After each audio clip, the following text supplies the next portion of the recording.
Hello दोस्तों, नमस्कार। स्वागत है आपका आज के इस इंपॉर्टेंट सेशन में। सिलेक्शन गाइडर पर जो आज आप क्लास से देखने वाले हैं वो एक डेमो क्लास होने वाली है एमपी टेट वर्ग 1 से संबंधित पॉलिटिकल साइंस की। इससे पहले हम लोगों ने इसका सिलेबस डिस्कस किया है, इससे पहले हम लोगों ने इसके नोटिफिकेशन और एग्जाम डेट के बारे में भी डिस्कस किया है। वर्ग 1 का जो प्री एग्जामिनेशन है वो आपका दिसंबर में होने वाला है और यहाँ से हम लोग जो शुरुआत कर रहे हैं वो कर रहे हैं एमपी टेट वर्ग 1 की पॉलिटिकल साइंस की क्लासेस की। ये क्लासेस आपको एप्लीकेशन पर भी मिलेंगी, जल्द ही एप्लीकेशन आपका अवेलेबल हो जाएगा, उस पर भी ये क्लासेस डिटेल में मिलेंगी। उसके साथ में यूट्यूब पर भी इसके बहुत इंपॉर्टेंट सेशंस हम लोग यहाँ पर करेंगे। आज की क्लास का जो टॉपिक है उसको हम लोग यहाँ पर देख लीजिए। यहाँ पर इसका जो टॉपिक रहने वाला है वो पॉलिटिकल साइंस है ना। पॉलिटिकल साइंस की जो परिभाषा है, पहला ही टॉपिक है। अभी सिलेबस पर भी हम लोग देखेंगे कि ये कहाँ पर लिखा है। परिभाषा और इतिहास के बारे में हम लोग आज के इस वीडियो में डिस्कस करने जा रहे हैं। ऑफिशियल सिलेबस हम लोगों ने ऑलरेडी डिस्कस कर लिया है। यहाँ पर आप देखेंगे तो राजनीतिक विज्ञान है। राजनीतिक विज्ञान का जो पहला टॉपिक है वो इसकी परिभाषा है ना। तो आज हम लोग इसकी परिभाषा को समझने का प्रयास करेंगे। आप लोगों को कमेंट सेक्शन में ये बताना होगा कि कौन से पॉइंट में आपको कहीं पर कोई डाउट तो नहीं है। इसके अलावा अगर आपको सिलेबस के बारे में जानकारी चाहिए तो आप इंफॉर्मेशन बटन पर क्लिक करके या फिर हमारी प्लेलिस्ट को फॉलो करके सिलेबस की कंप्लीट जानकारी जो है वो प्राप्त कर सकते हैं। तो राजनीतिक विज्ञान का को शुरू करने से पहले आपको एक चीज ये बता दें, यहां पर बहुत सारी थ्योरीज देखने को मिलेंगी है ना। यहां पर बहुत सारी थ्योरीज देखने को मिलेंगी। यहां पर बहुत सारे विचारकों के बारे में बताया जाएगा है ना। विचारकों के अलग अलग कथन रहेंगे, वहां से क्वेश्चन हमारे एग्जामिनेशन में बनते हैं विचारकों से रिलेटेड। और बहुत सारे वादों के बारे में बताया जाएगा।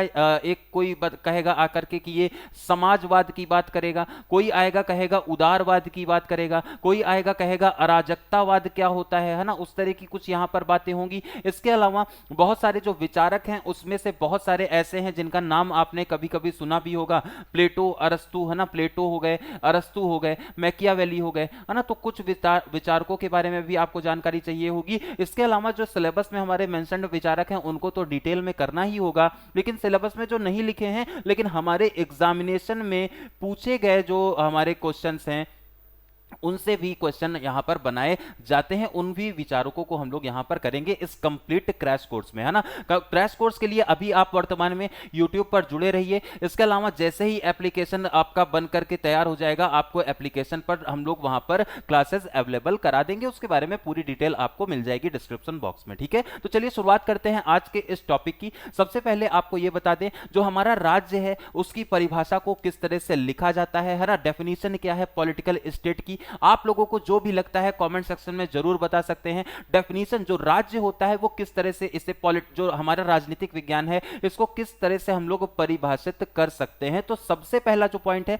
वो ये है कि ये राजनीतिक विज्ञान एक सामाजिक विज्ञान है। ये क्या है? ये एक सोशल साइंस है। भाई सोशल साइंस आपने पढ़ा है ना। सोशल साइंस आपने 6 to 10th तक में आपने सोशल साइंस पढ़ी है। सोशल साइंस में ही एक पार्ट आता है, एक भाग आता है, उसे सामाजिक विज्ञान कहते हैं। उसे क्या कहते हैं? उसे हम लोग पॉलिटिकल, मतलब इसे हम लोग पॉलिटिकल साइंस कहते हैं, राजनीतिक विज्ञान कहते हैं। सोशल साइंस का ही एक पार्ट राजनीतिक विज्ञान होता है ना। अब इसमें किसके बारे में बात होती है? तो यहां पर जो बात होती है वो राज्य के बारे में होती है। किसकी? राज्य के बारे में यहां पर बात होगी। यहां पर जो बात होगी वो सरकार के बारे में बात होगी कि सरकार में किस तरह का प्रशासन चल रहा है। क्या ये लोकतांत्रिक शासन चल रहा है या फिर यहां पर निरंकुश शासन चल रहा है? क्या यहां पर राजतंत्र की स्थापना हुई है या फिर यहां पर तानाशाही रूल जो है वो चल रहा है? इसके अलावा जो सरकार है, सरकार के बाद में जो सत्ता है, सत्ता का केंद्र क्या है?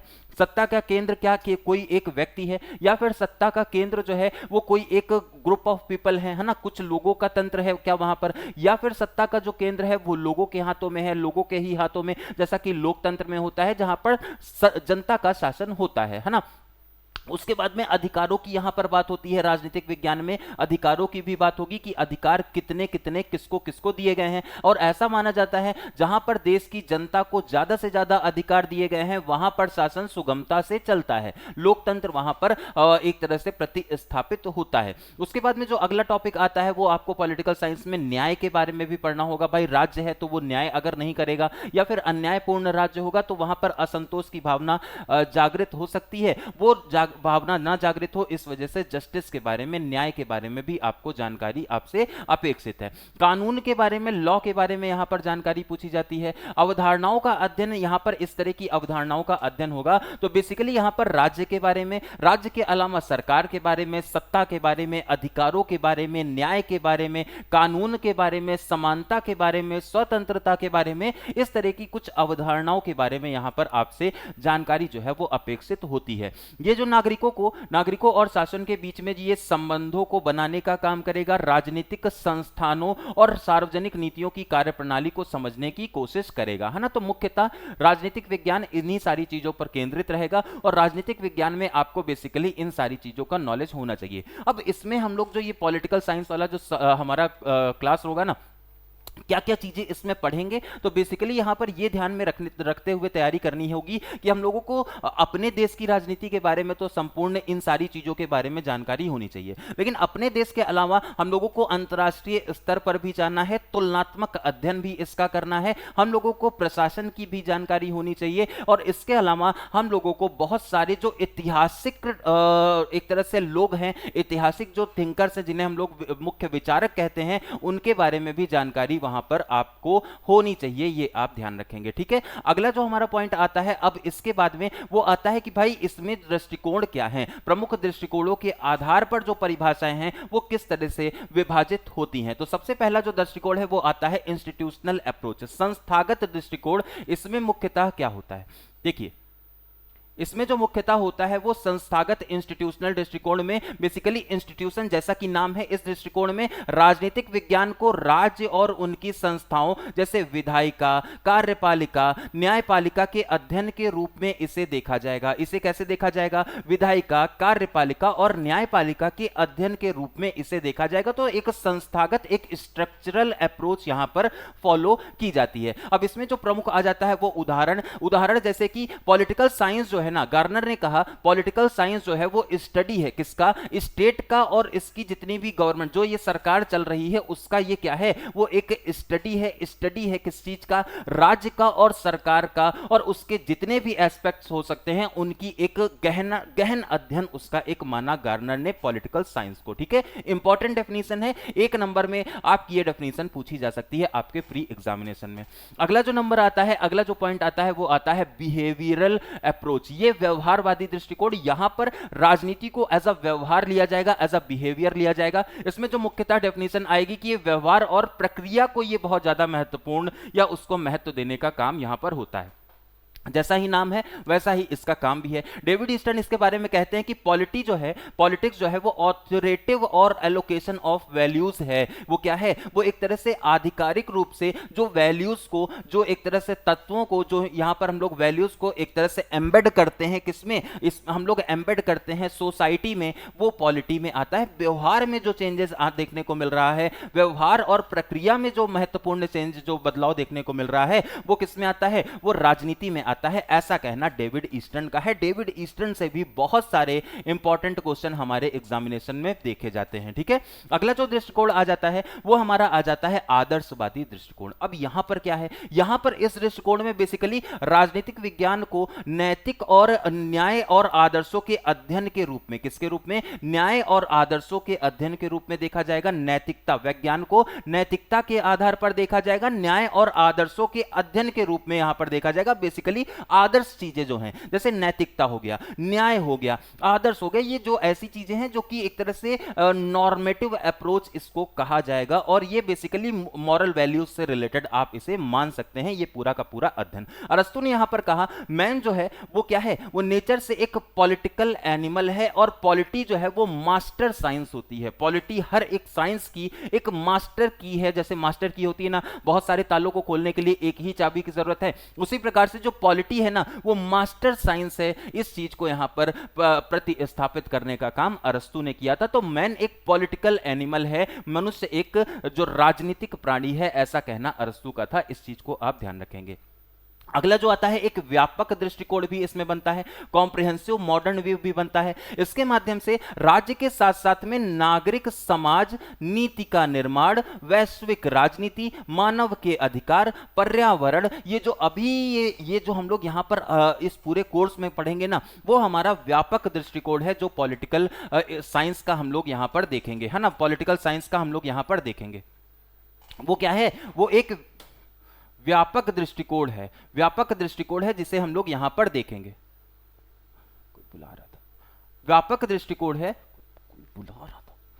व्यापक जो दृष्टिकोण है उसको हम यहां पर क्या करेंगे, वहां पर यहां पर ये समझने का हम लोग इसमें प्रयास करेंगे। अगला जो पॉइंट आता है, अगला जो नंबर आता है वो आता है इसमें, अगला जो इसमें नंबर आता है वो राजनीतिक विज्ञान के अध्ययन की प्रमुख शाखाएं हैं। वो क्या हैं, हाँ, राजनीतिक विज्ञान के अध्ययन की प्रमुख शाखाएं हैं जो यहां पर प्रतिस्थापित होती हैं।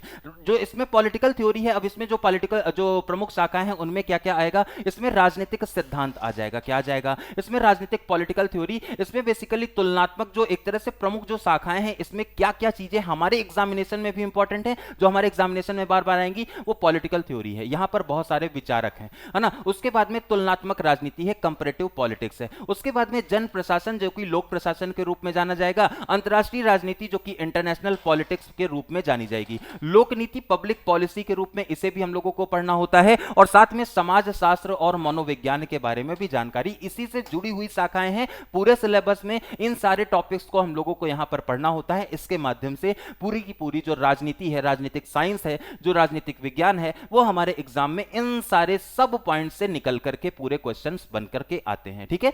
इसके बाद में जो अगला हमारा पॉइंट आ जाता है वो आता है इसका इतिहास, है ना। क्योंकि भाई किसी भी चीज को वो अगर आप पढ़ रहे हैं, किसी भी चीज को अगर आप समझने का प्रयास कर रहे हैं, तो आपको ये समझना होगा, आपको ये पता होना चाहिए कि भाई आप इसका जो डेवलपमेंट है, इसका जो एवोल्यूशन है वो कैसे हुआ है, किस तरह से यहां पर चीजें उत्पन्न होती हैं। राजनीतिक विज्ञान के इतिहास में आपको ये चीज समझ में आएगी। देखिए, राजनीति जो विज्ञान का इतिहास है बहुत ज्यादा प्राचीन है। यहां पर जो शुरुआत ही देखेंगे, अगर आप हर एक समाज को देखें, चाहे वो जो एंशिएंट हिस्ट्री का पार्ट हो, या फिर मेडिवल हिस्ट्री का पार्ट हो, या फिर वो मॉडर्न हिस्ट्री का ही क्यों ना पार्ट हो, हर एक अगर स्लैब आप देखेंगे हिस्ट्री का, तो वहां पर कहीं ना कहीं राजनीति का इन्वॉल्वमेंट देखने को मिलता है। राजनीति का इन्वॉल्वमेंट वहां पर देखेगा तो इसका जो इतिहास है वो बहुत ज्यादा प्राचीन है और अनेक चरणों से ये गुजरा हुआ है। इस चीज को तो आप एग्री करेंगे इस पर, है ना। अब देखिए, इसके बाद में जो आता है वो आता है एक एंशिएंट काल में, हम लोग देखेंगे किस तरह से चीजें घटी हैं, फिर मध्यकालीन काल में भी देख लेंगे, उसके बाद में फिर आधुनिक काल में देखेंगे, वर्तमान समय पर किस तरह की चीजें चल रही हैं वो सारी चीजें भी देखेंगे। देखिए, भारत में क्या हुआ, भारत में वेद थे, वेद थे शुरुआत में, है ना। वेद के बाद में फिर उपनिषद भी बहुत सारे थे, महाभारत, रामायण, क्या है, सब कुछ तो सब हर जगह पर तो राजनीति के बारे में ही लिखा गया है। मनुस्मृति है, अर्थशास्त्र है ना, अर्थशास्त्र है। यहां पर भी क्या है, कौटिल्य के द्वारा अर्थशास्त्र लिखा गया। ये राजनीति की सबसे बड़ी पुस्तक उस समय की मानी गई, है ना। वेद और उपनिषद में भी इन्हीं सारी प्रशासनों के बारे में, राज्य के बारे में जानकारी मिलती है ना। इसके अलावा महाभारत, वहां पर तो पूरा का पूरा प्रशासन, पूरा का पूरा लड़ाई ही दिखाई गई है, किस तरह से वहां पर प्रशासन था, किस तरह से लड़ाइयां हुई। रामायण में भी वही चीज है ना। तो इस तरह से ये भारत में इन सारे सोर्सेस से जानकारी मिलती है। कौटिल्य, जिन्हें हम लोग चाणक्य कहते हैं, अर्थशास्त्र इनके द्वारा रचा गया, है ना। इन्होंने शासन में, अर्थशास्त्र में शासन, कूटनीति, सुरक्षा, न्याय व्यवस्था और राजकीय अर्थव्यवस्था की विस्तृत चर्चा किसके द्वारा पहली बार की जाती है, तो कौटिल्य को इसमें एक अच्छा खासा एक स्थापत्य या अच्छा खासा इनको एक अनुभव जो है वो प्राप्त रहता है। कौटिल्य को एक अच्छा खासा राजनीतिज्ञ कहेंगे, है ना। इसके अलावा जो राज्य के सप्तांग तत्व हैं, जैसे कि भाई राजा होता है ना, राजा होता है, अमात्य होते हैं, जनपद होते हैं, जो पूरा राज्य है वो कैसे बनकर के तैयार हुआ है, वो 7 तत्वों से बनकर के तैयार हुआ है, जिसे सप्तांग तत्व कहेंगे। भारत के हिसाब से ये राजा इसमें हो जाता है। अमात्य का मतलब मंत्री हो गया, जनपद हो गया जिसे जिला कहेंगे, दुर्ग का मतलब वो किला है ना। उसके बाद में कोष का मतलब हो जाता है धन, सेना का मतलब भाई हमारी आर्मी हो गई, मित्र का मतलब ये दूत हैं जो कि दूसरे राज्यों में जाकर के वहां से संबंध स्थापित करने का काम करते हैं, है ना। तो बेसिकली ये 7 भागों में विभाजित है। इस तरह से भारत ने राज्य को परिभाषित किया, है ना। इस तरह से एंशिएंट हिस्ट्री में भारत ने राज्य को परिभाषित किया।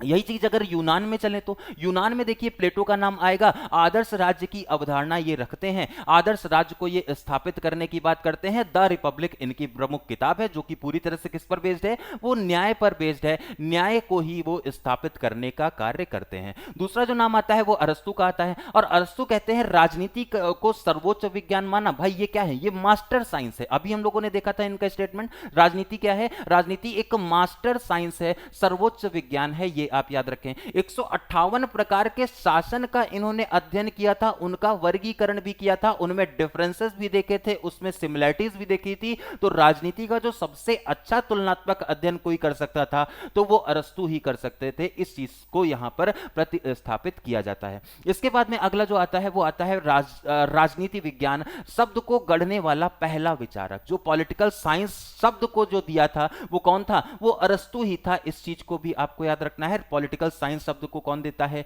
ये अरस्तु देता है, ये भी आप याद रखेंगे। अगला जो नंबर आता है वो आता है मध्यकाल का। एंशिएंट में हम लोगों ने देख लिया कि भाई यूनान में किस तरह से चीजें थी, भारत में किस तरह से चीजें थी। अब थोड़ा सा और आगे बढ़ते हैं, मध्यकाल को देखते हैं। मध्यकाल में धर्म और राजनीति भाई हावी है। मुस्लिम आक्रमणकारी भारत में अपना वर्चस्व स्थापित करना चाहते हैं, हिंदू शाही जो राजवंश है वो उनके साथ में स्ट्रगल करते हैं। तो धर्म और जो राजनीति का घनिष्ठ संबंध यहां पर देखने को मिलेगा, है ना, धर्म और राजनीति का घनिष्ठ संबंध आएगा। उसके बाद में यूरोप में चर्च सत्ता का प्रमुख केंद्र रहता है, और जो भारत है वहां पर मंदिर कभी कभी रहते हैं। बाद में फिर मुस्लिम शासकों के द्वारा मस्जिद को प्रमुख केंद्र लगभग बना दिया जाता है। धर्म के आधार पर शासन प्रणाली रहती है, डिवाइन राइट ऑफ किंग्स यहां पर होती है, राजा को देवता तुल्य माना जाता है। ऐसा हम लोगों ने भारत में भी देखा, ऐसा हम लोगों ने विश्व में भी देखा। जहां पर अगर हम लोग बात करें सेंट्रल एशिया, तो वहां पर क्या था, या फिर सेंट्रल एशिया या फिर खलीफा, है ना, वो सारे लोग वहां पर मतलब इस तरह से चीजें थी जो कि पूरी तरह से धर्म के आधार पर बेस्ड थी, और राजाओं को ही देवता का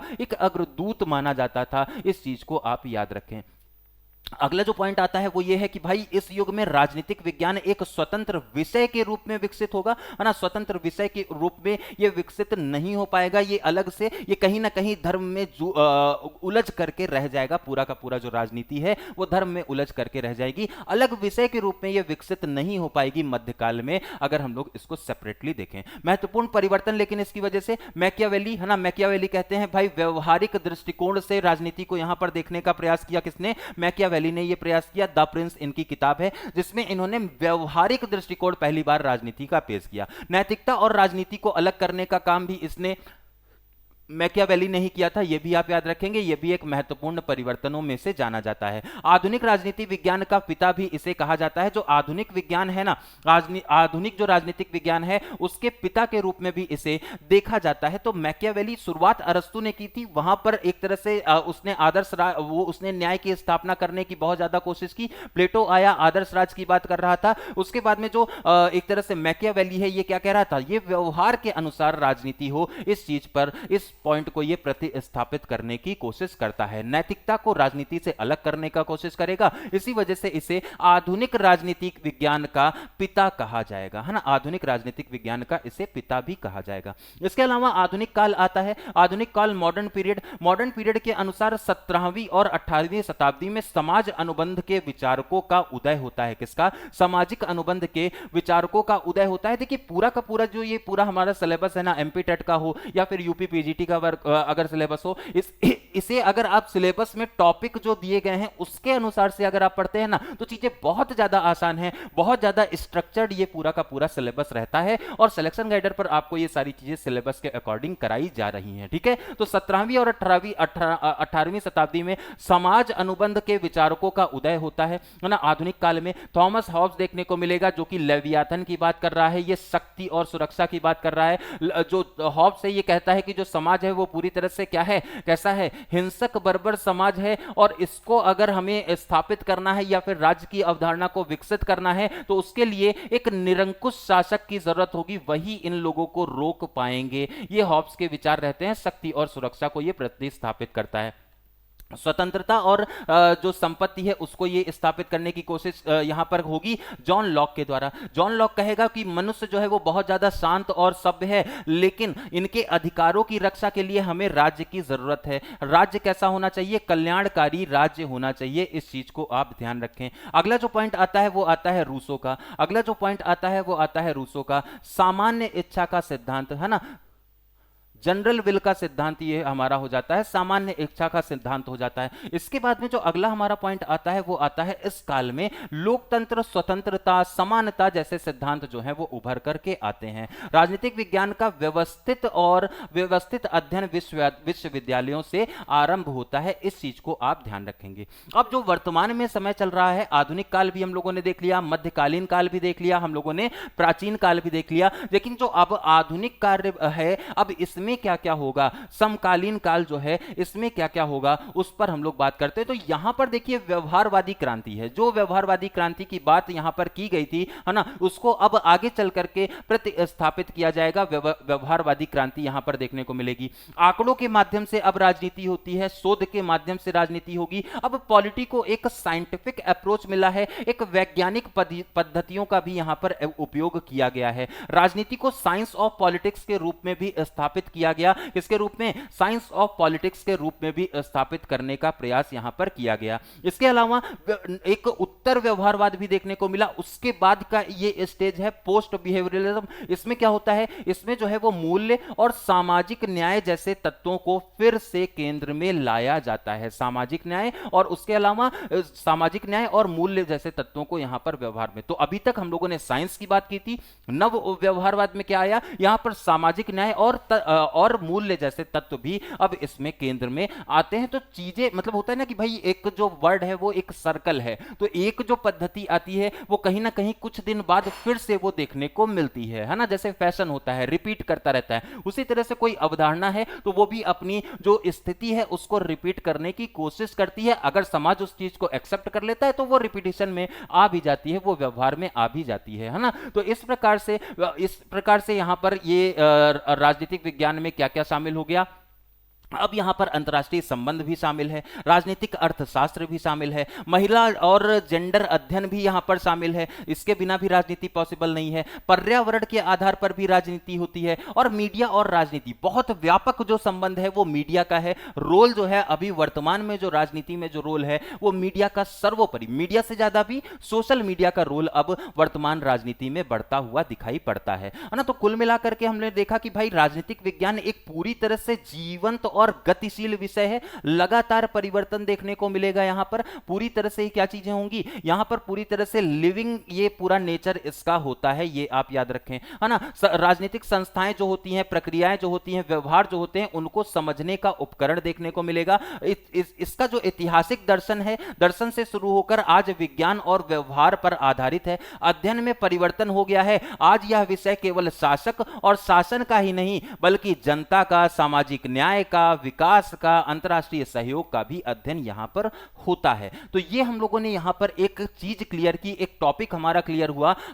इसकी जो परिभाषा वाला भाग है वो हमारा यहां पर क्लियर हुआ। जो राजनीतिक विज्ञान की परिभाषा है वो हम लोगों ने यहां पर पढ़ी, है ना। राजनीतिक विज्ञान की जो परिभाषा है उसको हम लोगों ने यहां पर पढ़ा। परिभाषा के बाद में जो अगला हमारा आता है वो इसके क्षेत्र आते हैं, है ना, उनको हम लोग आने वाली क्लासेस में करेंगे। अगर आपको ये सेशन अच्छा लगा तो एक बार कमेंट सेक्शन में जरूर मेंशन करिएगा कि कितने बच्चे ऐसे हैं जो कि पॉलिटिकल साइंस से कंप्लीट डिटेल में तैयारी हमारे साथ में करना चाहते हैं एमपी टेट वर्ग 1 के लिए। इसके अलावा आप लोग ये भी बताइएगा कि यूपी पीजीटी की तैयारी करने वाले कितने बच्चे हैं, ये भी हमारे साथ में जितने लोग भी जुड़े हैं वो आप कमेंट सेक्शन में बताइएगा। एमपी टेट वर्ग 1 जो है उनके वाले वो इसकी तैयारी करने वाले बच्चे भी यहां पर अपनी एक तरह से फीडबैक और अपनी जो चीजें हैं वहां पर आप कमेंट सेक्शन में मेंशन करिएगा। हमारी ये जो कंप्लीट तैयारी होगी वो होगी प्री और मेंस को साथ में लेकर के हम लोग तैयारी इसमें करेंगे। आज के इस वीडियो में वर्तमान के लिए इतना ही। सिलेक्शन गाइडर ऐप भी आपको जल्द ही अवेलेबल हो जाएगा, तब तक आपकी जो क्लासेस हैं वो यूट्यूब पर चलेंगी।